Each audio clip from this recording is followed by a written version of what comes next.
Snowbound. I have always hated the cold. Too many cold winter nights spent alone while my father, an unemployed butcher, blew our welfare benefits on booze and took his frustrations out on me with his belt. I left Michigan 15 years ago at the age of 16 after a particularly bad beating and never looked back. Last I heard, about 8 years ago, he had taken to living on the streets. Good riddance. I spent a few years in the military, got a college education courtesy of Uncle Sam, and started a family of my own in the sunny state of Florida. Life was great, and I had not thought about my father in years. I truly believed that the worst part of my life was behind me. I had the American dream, beautiful wife, kids, and was on the verge of buying our very own home. That all changed last year. Last November, my wife and I were nearly ready to sign the papers on our dream home. She worked as a home decorator, and I owned half of a small auto repair shop with an old army buddy. We were so close to signing the mortgage for this beautiful house. We were not to be so lucky. I can still remember the heavy envelope we received in the mail the day before we were set to finalize the purchase of our home. Inside the envelope was a letter from a lawyer in Detroit, informing me that my grandparents on my mother's side had passed away. My mother had died during my birth, and I never met my grandparents. I remember my father once telling me during one of his many attempts at sobriety that my mother's parents had hated him and blamed him for her death. The lawyer's letter stated that I was the only living heir to a sizable estate. I directly inherited $700,000, a decaying mansion, and what was estimated to be $3.5 million worth of artwork and antique furniture. The only caveat was that I needed to be in the small Michigan town to claim the inheritance within 30 days, or else the estate would become property of the state of Michigan. My wife was ecstatic. I tried to match her excitement but failed miserably. I had done a hell of a good job building a new life to replace the broken one I left behind in Michigan. Yeah, this was a shit ton of money, but we had what we needed here in Florida. My wife was determined. She believed that this was the jump start that her career needed. She convinced me that we should move the entire family into the mansion. She could blog about home improvement and interior decorating, and I could use the inheritance money to start a new auto shop. It was a done deal. I wish that I had resisted more, knowing what I do now. But my wife is as stubborn as a mule when she wants something. So we moved. I sold my stake in the auto shop to my buddy and reluctantly packed up for the cross-country move. My two kids shared my wife's enthusiasm for the move. She showed them pictures of the place that were included in the envelope from the lawyer. I remember my oldest son, Brian, saying, "Cool, our very own haunted house." He was right. The place seemed pretty damn haunted. It was huge, over 6,000 square feet, and looked like it hadn't been lived in for years. The mansion seemed to have a perpetual fog surrounding it, likely due to its proximity to Lake Erie. The lawyer informed me that my grandparents had lived as shut-ins for the past 20 years. Their lawyer had seen them last 5 years ago, before they disappeared. A lengthy police investigation determined that my grandparents had likely drowned in the lake, possibly as part of a suicide pact. White sheets covered all the furniture and artwork, and a thick layer of dust covered everything else in the mansion, except for the kitchen and the master bedroom. The roof leaked in a few areas, and the yard was in dire need of landscaping. The only source of heat came from huge drafty fireplaces, which seemed to scream during windy nights. So yeah, my son Brian was right. We had our very own haunted house. The first few weeks of living in the mansion were actually pretty great. My two sons and I would go out onto the estate grounds and collect firewood to warm the mansion. My wife started her home improvement blog and got to work on fixing up the place. I began putting out feelers for local communities in need of a good auto shop. We had one of the best Christmases in recent memory. My wife even found an old photo album which had pictures of my mom as a child and teenager.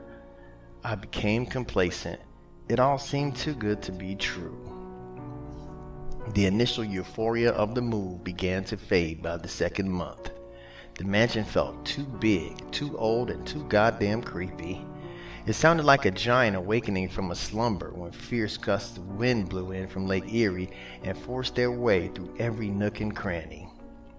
I'd toss and turn at night in bed, trying to shut out the howl and scream of the wind, which seemed to come from deep within the mansion. After many sleepless nights, I decided it was time to use some of the inheritance money to add insulation to the mansion. I called every handyman and independent contractor in a 50-mile radius. Each one of them made excuses or hung up when I told them the address of the mansion.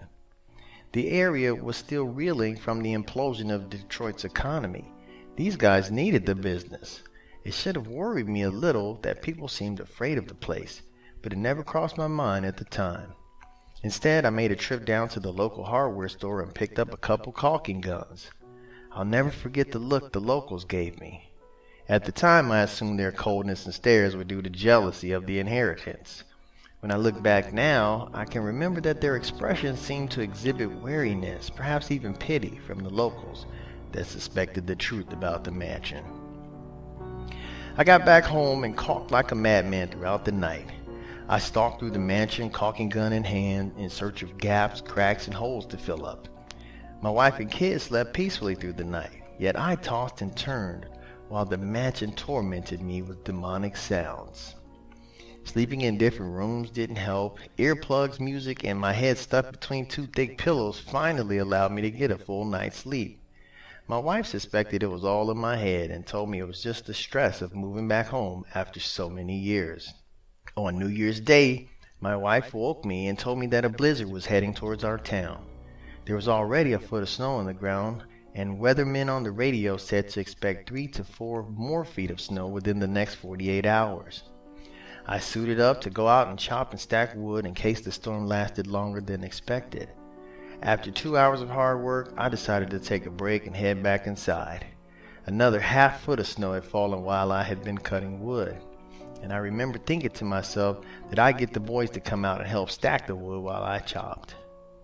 On my way back, I noticed paw prints in the fresh snow. They were big, too big for an animal, almost human, but who the hell walks barefoot in the snow? I was about to find out. My thoughts trailed off as I noticed that the front door of the mansion was wide open. I had definitely closed it when I left. I quickened my pace and began to call out to scold one of the boys for leaving the door open. I paused mid-sentence when I saw a round object lying on the doorstep. My heart dropped into my stomach and my hands clenched around the axe. Lying on the doorstep was the frozen head of an old man, head severed cleanly at the neck. Blank, cold eyes stared lifelessly over Lake Erie, while his tongue protruded from the side of his mouth, twisted in a permanent scream. Instinct took over. It was fight or flight. I stormed into the mansion, feeling the surge of adrenaline as I called out for my wife and sons. A faint scream arose from the direction of the kitchen.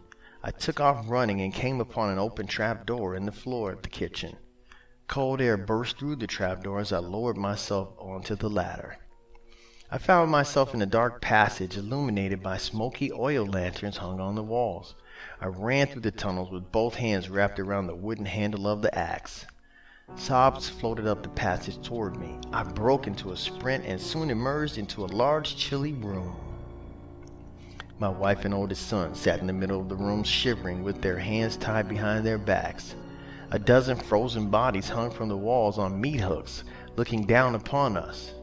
Against the far wall, I spied my youngest son, tied down to what looked like a homemade guillotine. I took a step toward the contraption, but an old man emerged from the shadowed wall and grunted, "I wouldn't touch that." The grizzled old man held a gun in his right hand and a rope in his left. The rope led up to the ceiling, where it held a sharp guillotine blade in place, about 10 feet over the neck of my youngest son.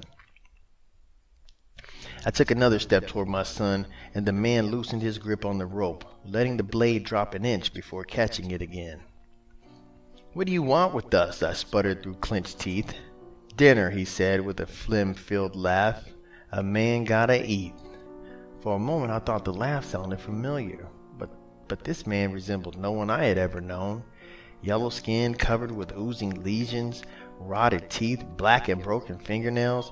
He looked like something out of a zombie movie.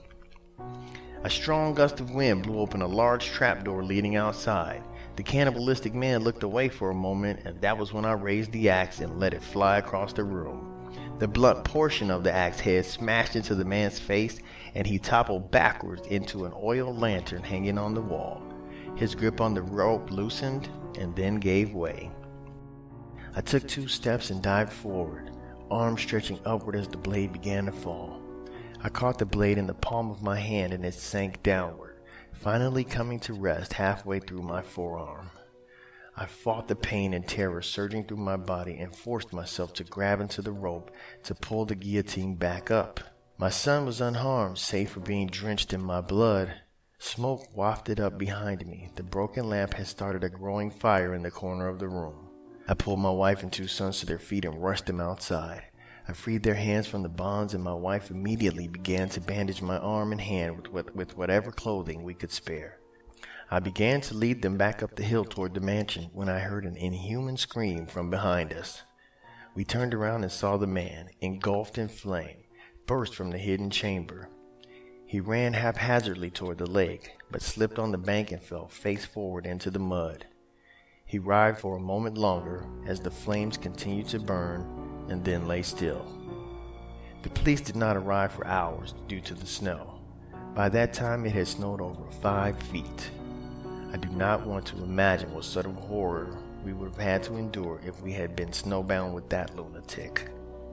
The police chief of Detroit told me it was the most gruesome case they had seen in his entire career. The Detroit cannibal, as the press called him, passed away shortly after the police arrived at the mansion from full-body third-degree burns. Police have been unable to identify the cannibal, but I have my suspicions. They were also unable to identify most of the victims, except for my grandparents. Police believe most of them to be vagrants, alcoholics, and drifters. My family and I are back in sunny Florida. My arm is healing, and I hope to be back at work in the auto shop soon. We sold all of the furniture and artwork from the mansion, but were unable to sell the place. I relinquished ownership of it to the town. Last I heard, they were planning to demolish it. We're still dealing with the emotional trauma of this ordeal. The kids are young enough that they should be fine with the help of some therapy. I still have trouble sleeping at night, and even now, I'm plagued with the thought that it might not have been the wind that was keeping me up at night.